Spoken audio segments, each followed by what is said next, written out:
Here's what's coming today on the Woodworking Network podcast. When Brad came in, he told me, he said, hey, we're just going to look. We're going to see what you have. And we're going to see if this will work. What we weren't prepared for was when Brad said, hey, I've got an idea. We're going to change this up. Welcome to the fourth season of the Woodworking Network podcast and a new episode. Join us as we explore the business of woodworking, big and small, and what it takes to succeed. I'm Will Sampson. Today's episode is sponsored by WoodPro Expo Florida. Today our guests are Brad Cairns from Quantum Lean and Jim Allen of River City Cabinets in Austin, Texas, with an amazing story of a lean transformation. But before I get to that, I want to talk about it's not magic, but it can feel that way. Lots of things in business present themselves as solutions that will instantly cure all ills and launch you to the stratosphere of business success. There's the new machine that will multiply your productivity by some amazing factor, or the business consultant who claims to have the secret sauce to smooth out all of your bottlenecks. I think we're all familiar with the expression, if it seems too good to be true, it likely is. There's no silver bullet, no magic wand, but in reality, some changes can seem that way. I'm fond of science fiction writer Arthur C. Clarke's dictum, any sufficiently advanced technology is indistinguishable from magic. Sometimes the magic happens when your eyes are open to new possibilities that might come from new technology. Yes, sometimes a new machine can be transformative, but let's be realistic. As many gains in productivity that can be had from a new machine, it likely still will just move the bottleneck elsewhere in your production flow. And not all production problems can be solved with a new machine or a robot. Sometimes the magic involves people. Are they doing things in a coordinated fashion? Is everybody on the same page with how they do things, so you achieve consistent results? What would happen if you reorganize jobs, processes, or procedures? Are you listening when your workers tell you there's a better way to do something? The magic of some consultants is really no secret. It's that they have been to enough plants to quickly see some of the problems that you might be too close to for your own good. It's often stunning what can happen with a few changes in procedures, shop layouts, or just getting teams and individuals to more effectively coordinate with each other. Sometimes you find there are as many ways of doing something in your operation as there are people doing it. What happens when they finally get together to compare notes and jointly develop a standard procedure that everyone follows for maximum efficiency? Is that magic? Maybe so, but it doesn't take a top hat and a magic wand to get it done. It does, however, take a willingness to open your eyes and try new things. I'm convinced that one of the reasons business owners and production foremen are so easily convinced that the solution to their problems is new machinery is because they can see the machinery in action, doing what they want it to do. It might be in a video, on a showroom floor, or in a trade show booth, but it's real and it's working. It's a lot easier to sign on the dotted line for that shiny piece of metal and electronics than it is to visualize how a change in people, if you can find them, or procedures will work out. For that matter, there's no guarantee such a change will work out at all. Compare that to the recorded speed rate on a machine. The magic is in the vision, and the magic words are open your eyes and open your minds. I want to get to our interview with Brad and Jim, but first let's pause for a word from our sponsor. It's really easy for woodworkers to stay stuck inside, focused on their shops and production. But over the last couple of years, the pandemic has forced them to be even more isolated than usual. Now it's time to get out of the shop and resume life in the outside world, especially when it's a chance to network with your woodworking business peers. That opportunity is coming April 12th, 14th in West Palm Beach, Florida, as the WoodPro Expo joins with Closets Conference and Expo to offer an unparalleled opportunity to boost your business with intelligence on techniques, tools, and technology. Let's get face to face again. Learn more at woodproexpoflorida.com. See you there. Now let's get to our interview with Brad Cairns of Quantum Lean and Jim Allen from River City Cabinets in Austin, Texas. Today we're privileged to have two guests on the Woodworking Network podcast, Brad Cairns of Quantum Lean and Jim Allen, Operation Manager at River City Cabinets in Austin, Texas. Welcome to the Woodworking Network podcast, gentlemen. Thank you, Will. It's good to be here. Good to have you both. Will. We brought you both on the podcast together because you recently teamed up to launch a new lean manufacturing effort at River City Cabinets in Austin, Texas. Let's start with you, Jim. Can you give us a little background on River City and why you were interested in trying lean manufacturing? Yeah, absolutely. So River City is it's a company that has been here. The founders recently sold the business. They grew the business from about $3 million all the way to 6.5, and it was with great effort that they've done so. The business itself is a strong business. It's going good. We were not having problems, so to speak, other than the fact that we were just growing.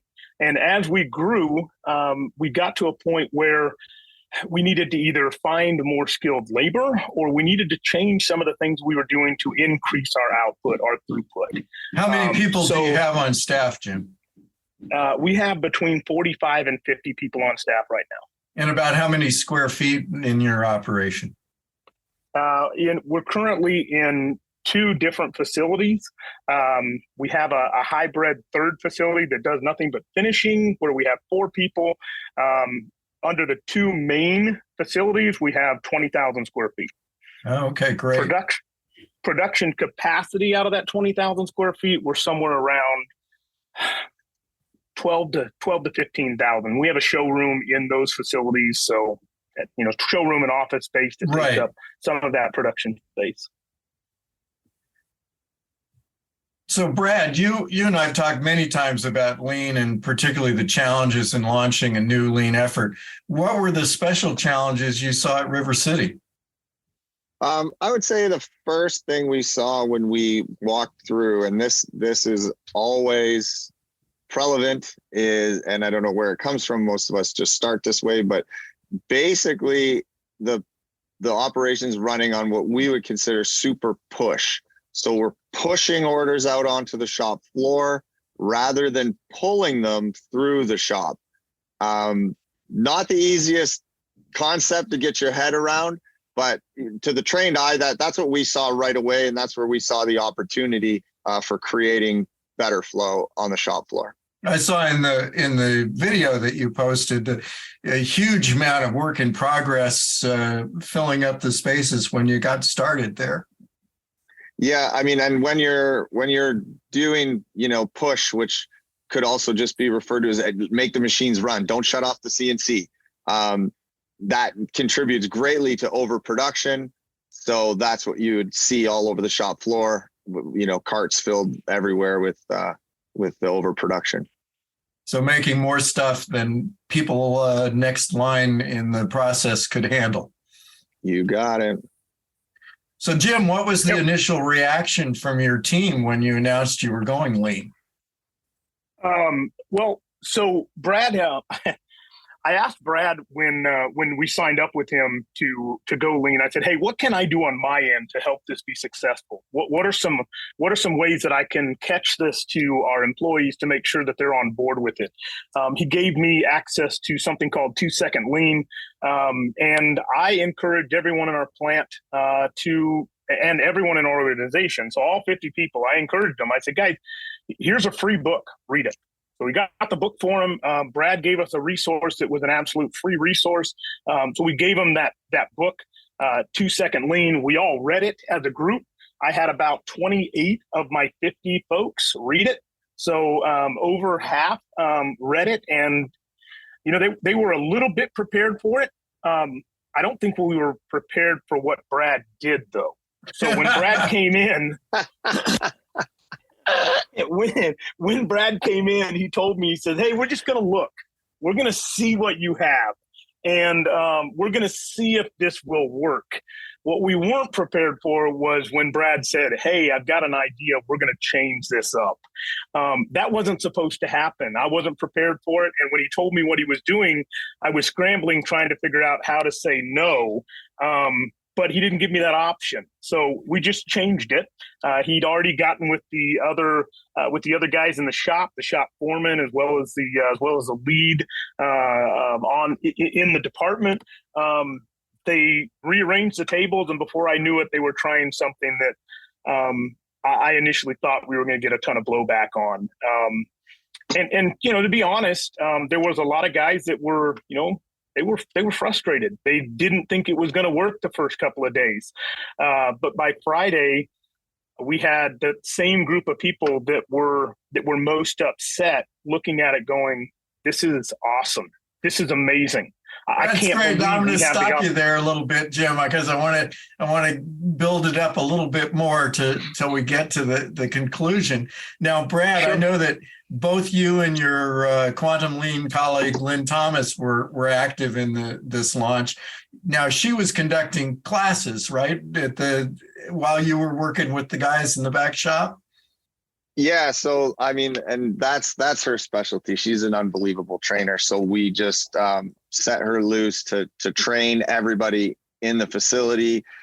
So like Jim said, so that what's coming at them is not a total surprise. They've been exposed to it in the classroom. Now let's put it to work out on the shop floor. So generally, we're not that aggressive in terms of like training and changing the flow all in the same week. So that was a bit of a shocker for all of us, but it kind of is just starting to fall into place like that. And we thought, well, we're both here. Let's just rock and roll. And so that's kind of how we tackled it. And yeah, it was a lot of work. It was exhausting for Lynn. She's running 3 classes a day to make sure that we don't shut down the factory and everybody's getting that introduction to lean training. So yeah, it was a crazy week, that's for sure. Now, Jim, so everybody understands how you were working before things got changed and mixed up. You in your assembly process, you were running a bunch of individual benches with individual guys assembling stuff separately. Is that correct? Right. The easiest way to say it is we had a bunch of silos in the shop. So everything we did was by the dollar, meaning what you can manufacture. We know what we had to make per day in dollar cents, not in cabinet box cents. So translating that to the shop floor, hey, you guys need to build X number of boxes in order for us to be profitable a day, was very difficult. It was also very difficult for them to see what took place from one bench to another bench when they were working on a given job. It's silos. So you'd have one job and 13 different people working on different parts of that job, as opposed to a team working on an entire job. But for us, that's what made sense. Yeah, that gets you the problem of a guy thinks he's really doing great for the company because he's making a gazillion parts, and the next guy in line can't use a gazillion parts, and he only needs so that was the argument. 25. Exactly, Will. And so that was the argument. So part of the argument was initially when Brad was talking about doing what Brad did, or showed us to do, we had this argument from some of the guys on the shop floor. They were like, "Well, I do a really good job. Like my cabinets, I never have problems with. And I can build 6 or 7 cabinet boxes in a day. And Pete over here can only build 1 cabinet box. And that 1 cabinet box he does isn't as good as my cabinet box."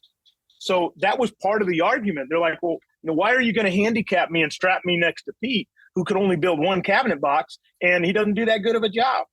So overcoming that hurdle was part of the battle, helping guys see that, listen, Quit working in a silo and start working as a team, because if you work as a team, not only does the quality of the entire company go up, but the volume that you produce goes up. It just seemed counterintuitive, Will.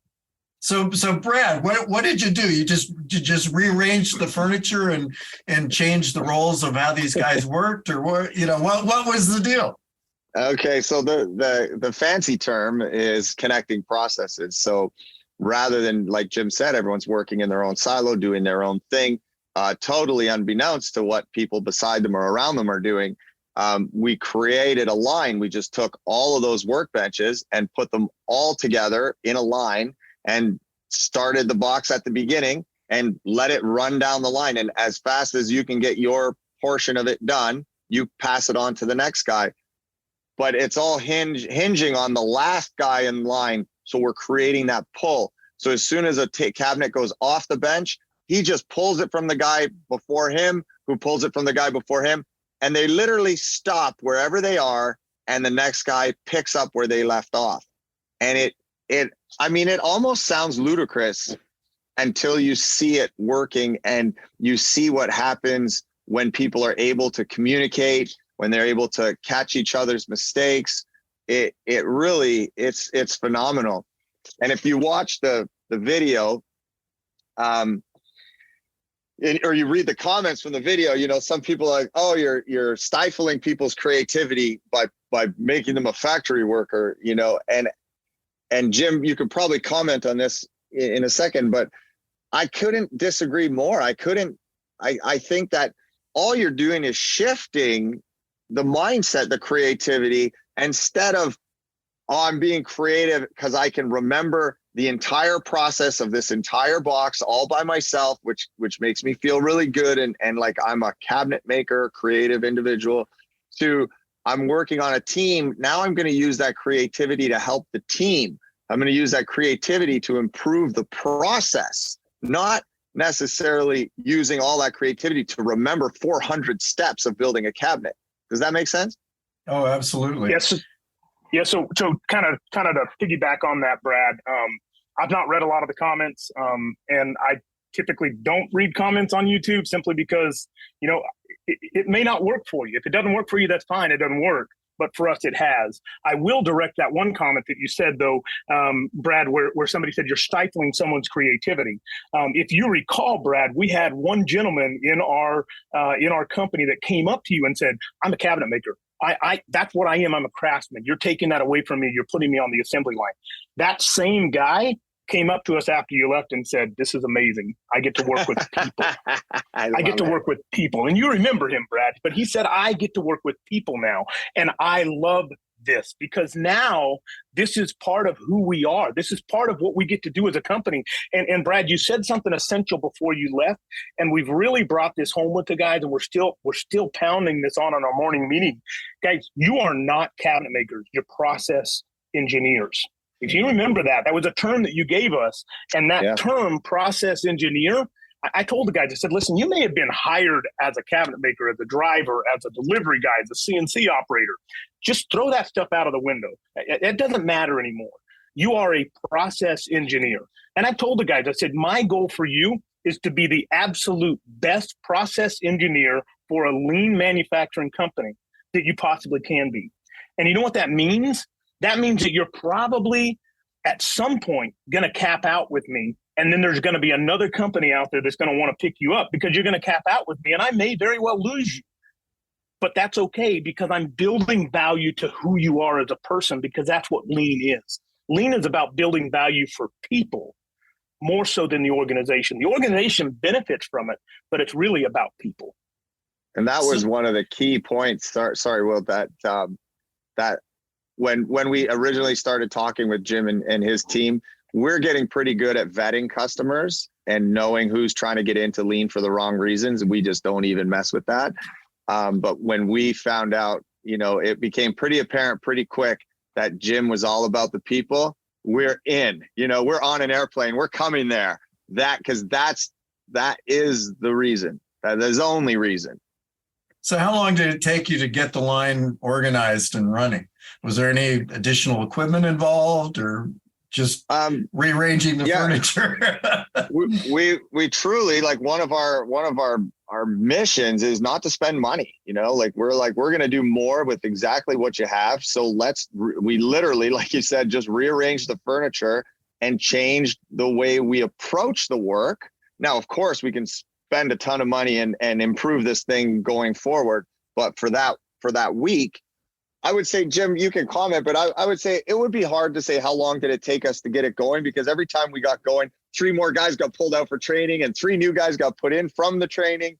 But the day that we were allowed to turn this thing on and let it run, which was Friday when we had the whole team, it went. So when did we start? Wednesday, Thursday, Thursday we were heavily experimenting, and then Friday we're like, let's flip the switch. Is that accurate?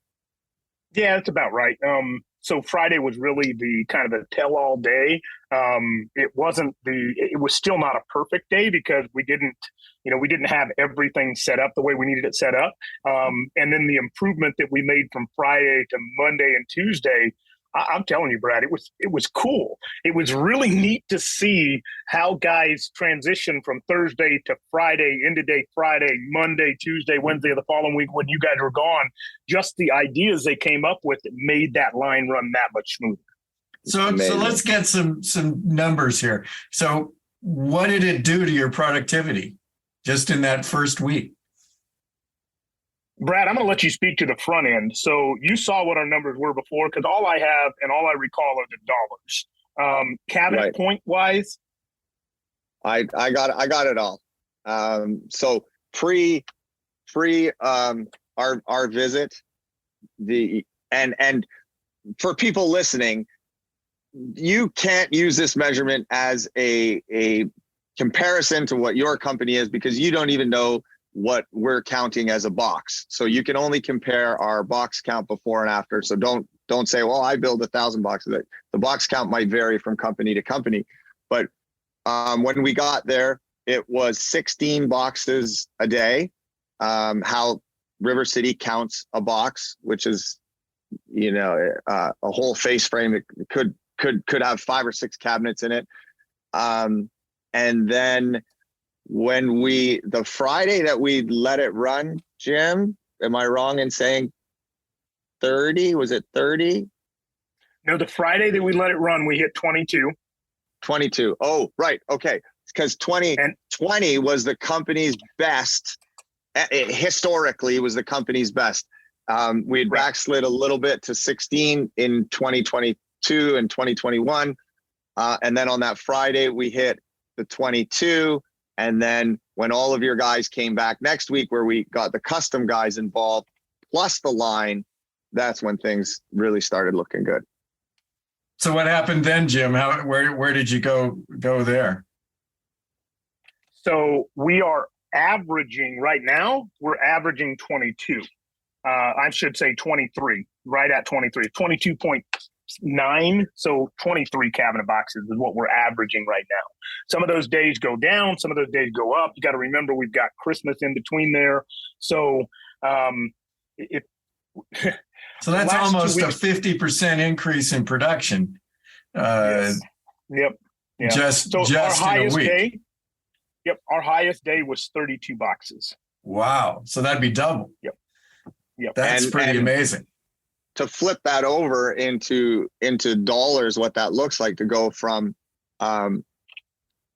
16 to 22, was that's 8 times 4.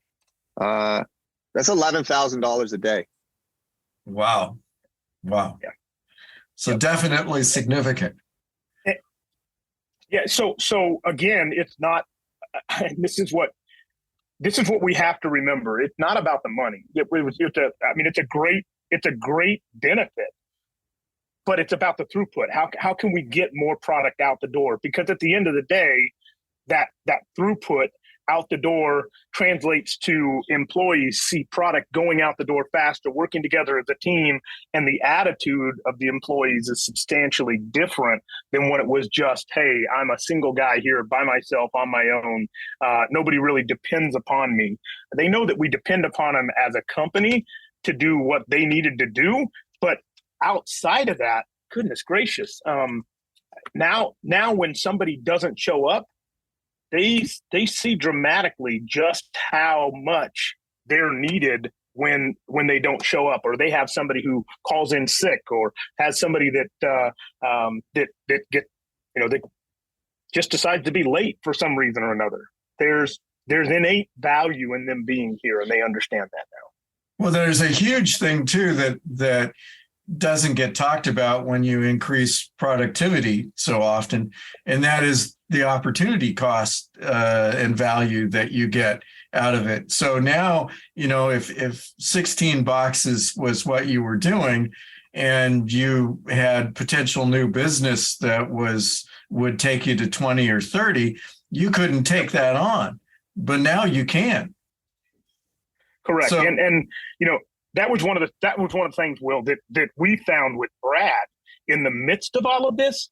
I told Brad, I said, man, I called him at one point, Brad, I don't remember this or not, but I called you and Lynn both, and I was like, I don't know, man, we are so busy right now. I don't know that we can afford to do this.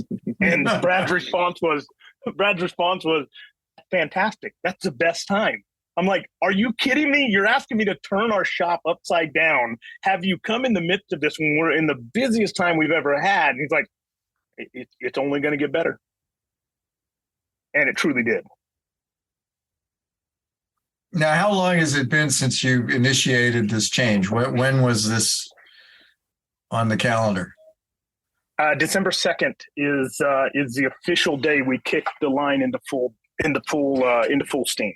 So you're still at the early stages of this. We're talking in January, the 1st of January, a month later, basically, and you're making improvements beyond that. Yep. Yeah, so we are still, again, in the process of making all of this come to fruition. We are tracking on a daily basis what our box count is. So yeah, we've got all that done. But I mean, it's been very, very good for us. We finished the year off strong. We're starting January with a bit of a backlog that we are working through quickly. So it's it's really good to see. The guys are actually putting cabinet boxes together faster than we've ever done, to the point that, we're now making other changes. So lean causes you to make other changes, right? Now our bottleneck is the CNC, believe it or not, where we're looking at it going, how do we get more cut on the CNC in a faster time to keep the line fed? We got to go to smaller batch sizes, which, if you know anything about lean, the goal, written by Eli.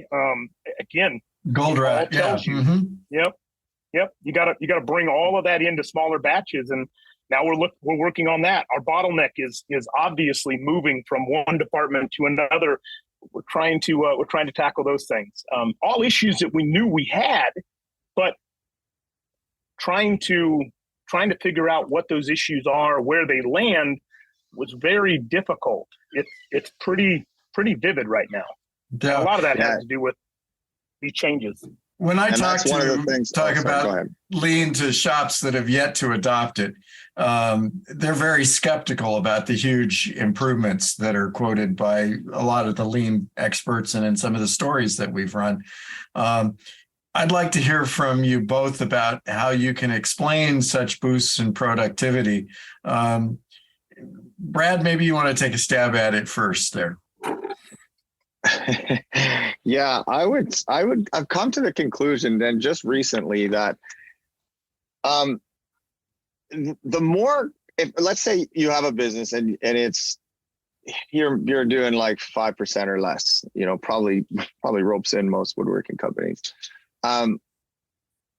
If you're not making counterintuitive decisions, then you're going to stay where you are, because you're intuitively doing what you know how to do. And so if you don't get out of that, I think it was Weight Watchers that ran an ad once that says, if you could do it on your own, you would have already. And so sometimes it's just like, it's like Jim, he called us, he read the books, he knew about lean, he understood the concepts, but sometimes it just helps to have someone standing beside you that knows what they're doing holding your hand through the process, saying, don't worry, it's going to be okay. Don't worry, it's going to be okay. And like, without that, you're too scared. It's way too scary to go out. Like, Jim, could you have imagined trying to change what we changed in 1 week, just on your own? Maybe he's gone. Are you there, Jim? I'm here. Okay. Yes. Yeah. What would have happened if you tried to make those changes yourself, Jim, as the operations manager?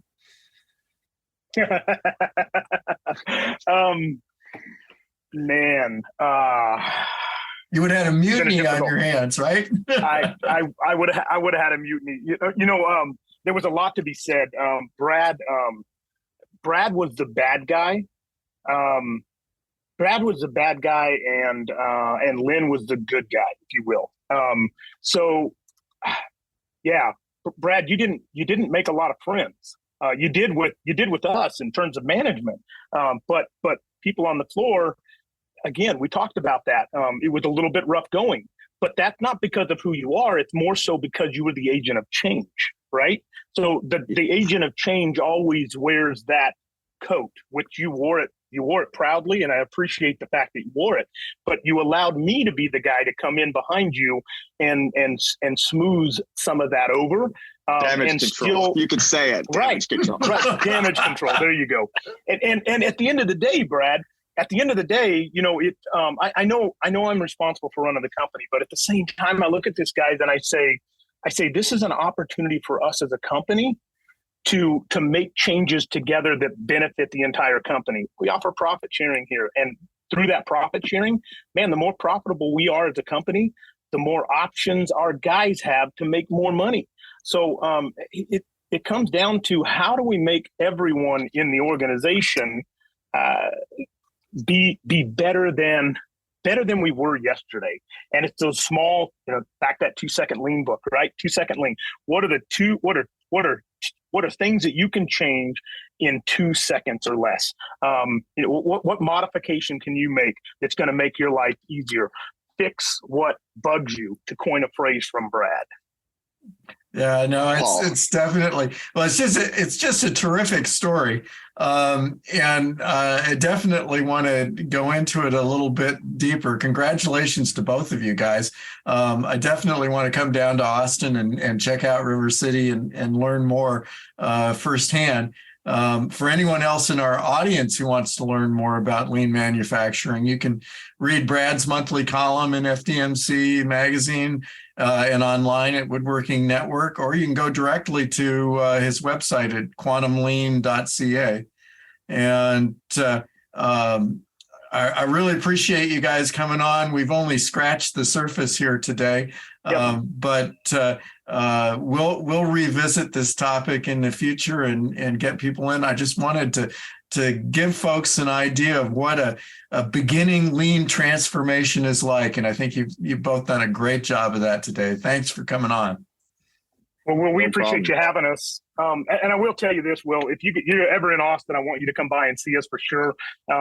If any of your listeners want to reach out, I'd love to chat with them about it as well. If you're skeptical, I totally understand it. I was skeptical as well. At the same time, I can't speak highly enough about Brad and Lynn. They did a fantastic job for us. They didn't pay me to say that. I'm telling you that from the goodness of my heart. They really did. And Will, just to piggyback on that, part of lean, we want people to come here. We're not perfect. I want you to see how bad we do so that you can do better. If you choose not to adopt lean, that's okay too. I'm excited about where we're going. I'm excited about the growth that we have.